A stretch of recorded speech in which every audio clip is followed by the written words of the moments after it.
आ गई तो गई तो बहुत अकड़ के थी, जैसे वापस ही नहीं आओगी जब तक हम सब मिलकर मनाने नहीं जाएंगे। मैं लेकर आया हूँ शर्जीना को। तुम इतना आराम से मुझसे मिलने आ जाती हो, तुम्हारा हस्बैंड माइंड तो नहीं करता? इसके हस्बैंड के पास माइंड होगा तो वो करेगा ना। यहां पर लेटेस्ट एपिसोड बहुत ही ज्यादा इंटरेस्टिंग थी। कुछ ऐसे शॉकिंग सीन थे जिनको देखकर बड़ा मजा आया और इस ड्रामे का आगे से बड़ा शॉकिंग एंड होगा। एक ऐसी स्टोरी जो आपको अच्छा खासा मजा देने वाली है और इस बात में कोई फर्क नहीं कि भैया यहां पर इस टाइम पाकिस्तानी ड्रामा इंडस्ट्री का सबसे बेस्ट ड्रामा जो बन चुका है उसका नाम है कभी मैं कभी तुम। ये सारी हेल्दी डिस्कशन तो हम इस रिव्यू में करेंगे, लेकिन उससे पहले पीके लग्जरीज की तरफ से इस तरह के लग्जरी डेकोर जिनकी वर्थ 15 से 20 हजार है, फ्री ऑफ कॉस्ट आप में से 100 लोगों को दिए जाएंगे।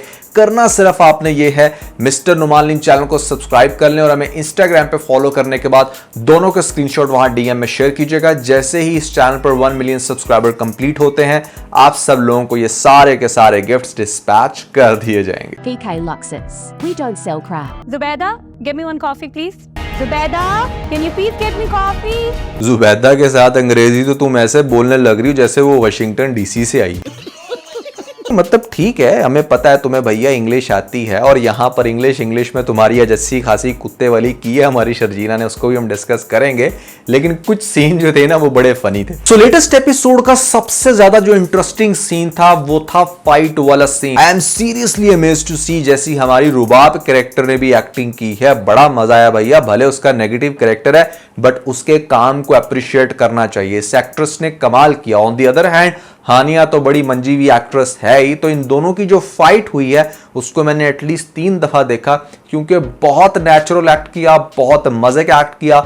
जब आगे से अदील आता है और फिर उसके बाद यहां पर हमारे मुस्तफा भाई की एंट्री, ये सारे सीन बहुत एप्रिशिएटेबल हैं। फाइनली वही हुआ जिसका डर था। यहां पर अदील और मुस्तफा आपस में लड़ पड़े और यहां पर समझने वाली बात यह है कि अभी तक इस अम्मा जी को अकल नहीं आई। ये फौरन से बार बार टॉन्ट कर रही है शर्जीना को, जबकि आगे जाकर इसको बहुत अच्छे से चेंज होते हुए दिखाया जाएगा। वो कैसे वो मैं आपको बताता हूं, लेकिन एक बात तो माननी पड़ेगी कि जब शर्जीना की इंसल्ट हो रही थी रुबाब की वजह से तो इनकी मां के फेस एक्सप्रेशंस देखने वाले थे। वाजिया हो रहा था कि हाँ भैया वो भी इस चीज को अंडरस्टैंड कर रही है कि इस लड़की के साथ ज्यादती हो रही है। रुबाब की दौलत की वजह से चुप है। अब होगा क्या, मैं आपको बताने वाला हूं इस ड्रामे की थोड़ी सी शॉकिंग स्टोरी जो आगे जाकर चेंज होगी। आपने देखा है कि अदील जो है ना वो बहुत ज्यादा नताशा में इंटरेस्ट ले रहा है, नताशा को बार बार डेट करने लग रहा है। ये जानते हुए भी कि नताशा उसके साथ फुल टाइम फ्लर्ट कर रही है तो वो भी उसको आगे से पॉजिटिवली रिस्पॉन्स कर रहा है। अब होगा ये कि भैया सबसे पहले तो जो हमारा अदील है वो इस रुबाब की कंपनी को अच्छे से कंगाल करने की कोशिश करेगा, काफी हद तक कर भी रहा है उसके एक मैनेजर से मिलके।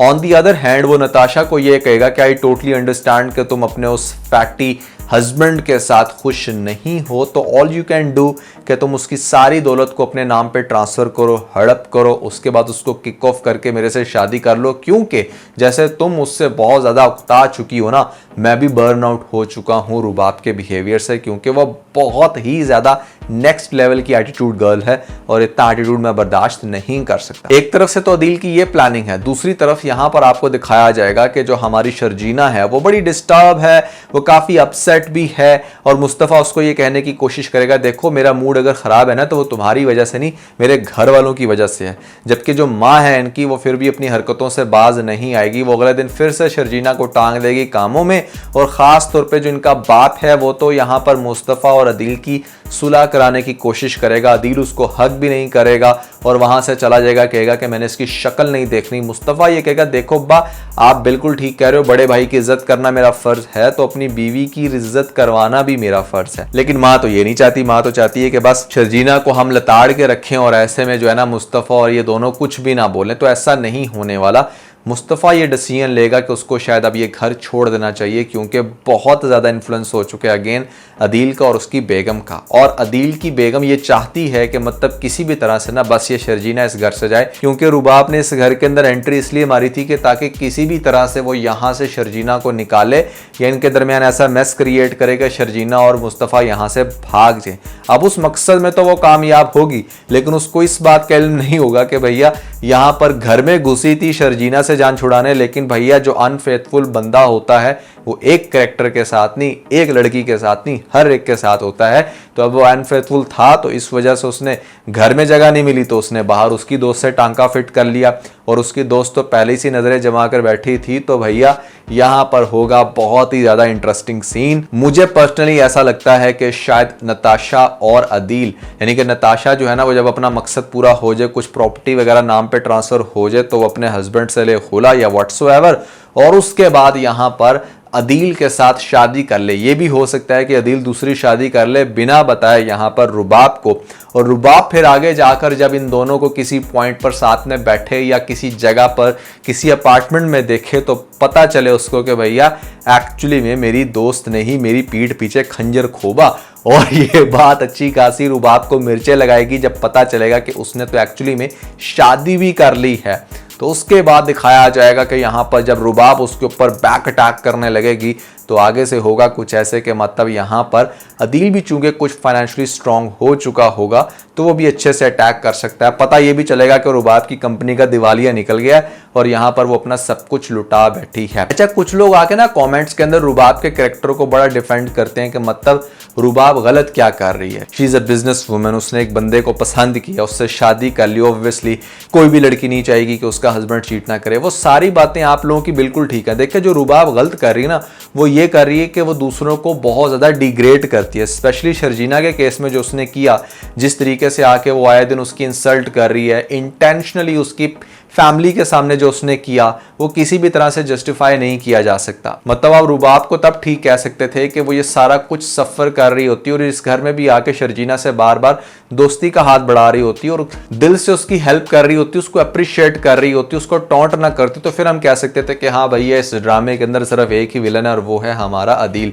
लेकिन नहीं भैया, अदील और उसकी बेगम दोनों एक लेवल के हैं। और यहाँ पर जितनी मजे की इंसल्ट करती है ना आगे से हमारी शर्जीना, जो उसके डायलॉग्स थे बहुत अच्छे लिखे गए, बड़ा मजे का जवाब था। शुक्र है आपने इसको बिल्कुल ही वो मासूम सी वो गिरी पड़ी और ऐसे में लड़की जो सब कुछ बर्दाश्त करती है लेकिन मुंह नहीं खोलती, जैसे हाला का कैरेक्टर था, बहुत टॉक्सिक कैरेक्टर था, वो शुक्र है यहाँ पर हमारी शर्जीना का नहीं है। उसको बोलना आता है, उसको रिस्पॉन्ड करना आता है और सही टाइम पे करती है। ये वो सारी चीजें हैं जो मुझे इस कैरेक्टर की बहुत मजे की लग रही हैं कि इस तरह के सेल्फ सेंटर्ड और टॉक्सिक पर्सन को कैसे रिस्पॉन्ड किया जाता है, वो भैया हमारी शर्जीना ने दिखा दिया करके। अमीर लोगों को ऐसा लगता है कि जैसे कोई दूसरा इंसान अगर कपड़े का बिजनेस कर रहा है तो वो कपड़े की दुकान चला रहा है। Yes, there is no doubt कि दुकान एक छोटी सी दुकान होती है, बिजनेस बड़ा बिजनेस होता है, बट आपका फोर्सली उसको ये कहना है कि अच्छा कपड़े की दुकान चला रहे हो, अच्छा वो ऑनलाइन पैसा कमाता है मुस्तफा की तरह। तो एक चीज को अंडरस्टैंड करना चाहिए कि आप दुनिया का कोई भी बिजनेस खोल लो,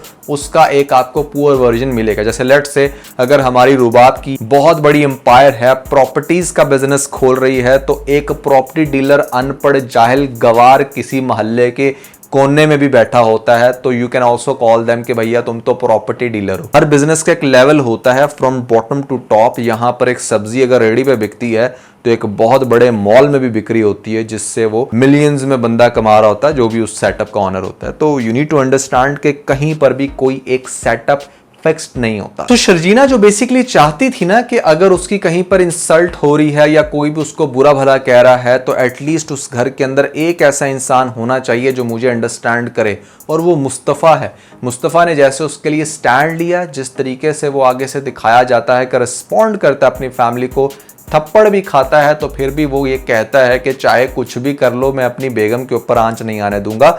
ये सीन बहुत सुपर्ब था और मैं ये समझता हूँ कि एज अ हस्बैंड आपको ये अंडरस्टैंड करना चाहिए कि एक लड़की जो अपना सारा घर बार छोड़ के आपके पास आ रही है, वो आप पे हर तरह से रिलाय करती है, आप पे ट्रस्ट करती है, आपको भी उसको इतनी इज्जत जरूर देनी चाहिए कि अगर कोई भी फैमिली मेंबर उसको खाम खा के बैठ के इंसल्ट कर रहा है या उसको डिग्रेड कर रहा है तो you as a husband that is your prime responsibility कि आप अपनी वाइफ के लिए स्टैंड लो, और लेना चाहिए। बहुत सारे लोग मुझे ऐसे भी क्वेश्चन करते हैं कि भैया माँ और बीवी के दरमियान कंफ्यूज हूं, तो कंफ्यूज होने की जरूरत नहीं है। There is always a best option. जो मेरे ख्याल से सबसे बेस्ट ऑप्शन है वो ये कि दोनों को सेपरेट प्लेसेस पे सेपरेटली ट्रीट करो, साथ में रखो ही ना भैया। दौर ही नहीं है भैया कि जहां पर सब लोग मिल बांट के इकट्ठे बैठकर। और उसकी सबसे बड़ी रीजन ये है कि हम बहुत ज्यादा ओवर सेंसिटिव हो चुके हैं। आज से 20 साल पहले या मान लो 25 साल 30 साल पहले इतना ज्यादा लोगों के अंदर एक कॉम्प्रोमाइज का टेम्परामेंट होता था कि बड़ी बड़ी बातें भी बर्दाश्त हो जाती थी और अगले दिन बंदा भूल भी जाता था। आज के दौर के अंदर